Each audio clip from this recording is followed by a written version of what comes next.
Orabaxi'den herkese merhaba. Video inceleme köşemizin bugünkü konuğu geleneksel saatçiliğin modern temsilcilerinden Arnold & Son ve H&M Perpetual Move modeli.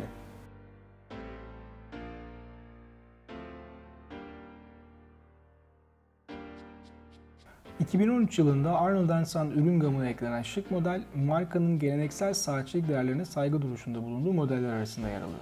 Hem estetik hem de mekanik anlamda markanın klasik odaklı tasarım dilini de başarıyla temsil eden model, cömert el işçiliğiyle de göz dolduruyor. Modelin kasası geleneksel temalı tasarımlar için biraz büyük sayılabilecek 42 mm'lik çap ölçüsüyle geliyor. 18 karat pembe altına üretilmiş kasa, bombeli camın ve ince bezelinde etkisiyle bilekte dikkat çekici bir görüntü sunuyor. Cep saatlerini hatırlatan geniş formlu ayar kolunun eşlik ettiği kasanın arka yüzünde de safir kristal cam yer alıyor. Modelin en dikkat çekici özelliği olan kadranı klasik temayla uyumlu açık krem rengi zemin tonu ile tasarlanmış. Pembe altın detaylarına eşlik ettiği kadran 29 mm gibi rekor sayılabilecek bir disk ile hayat bulan ay fazı göstergesine ev sahipliği yapıyor. Diskin üzerinde yer alan ay illüstrasyonu ise 11 mm'lik çapıyla üzerindeki tüm el işçiliği detayları gözler önüne seriyor. Model marka bünyesinde tasarlanıp üretilmiş kalibre AS1512 ile hayat buluyor. 122 yıl boyunca ayar gerektirmeyen hassas ay fazı göstergesiyle donatılan elden kurulma mekanizma, çift tulumba düzeneği sayesinde 90 saate kadar güç rezerv süresi sunabiliyor. Tamamı el üretimi olan mekanizmanın elle pahlanmış köprüleri, mavileştirilmiş vidaları ve Côtes de Genève motifleri safir kristal cam arka kapaktan zevkle izlenebiliyor. İnceleme için seçtiğimiz model siyah timsah derisi kayış ve 18 karat pembe altın toka ile geliyor.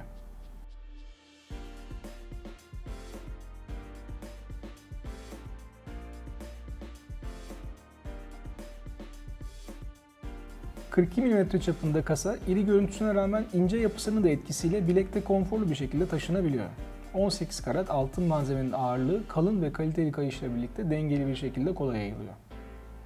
Kadranın okunabilirliği son derece başarılı. Önden bakıldığında kadranın üst yarısını kaplayan ay fazı göstergesiyle tam manasıyla görsel bir şölen sunuluyor.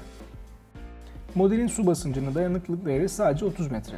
Ancak böyle bir saat denize girmeyeceğinizi düşünerek bu detayı olumsuzluklar hanesine yazmıyorum.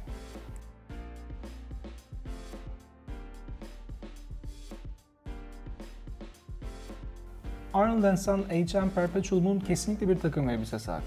Hemen her detayında gelenekselliğe vurgu yapan model, şık bir takım elbise için mükemmel bir tamamlayıcı olur.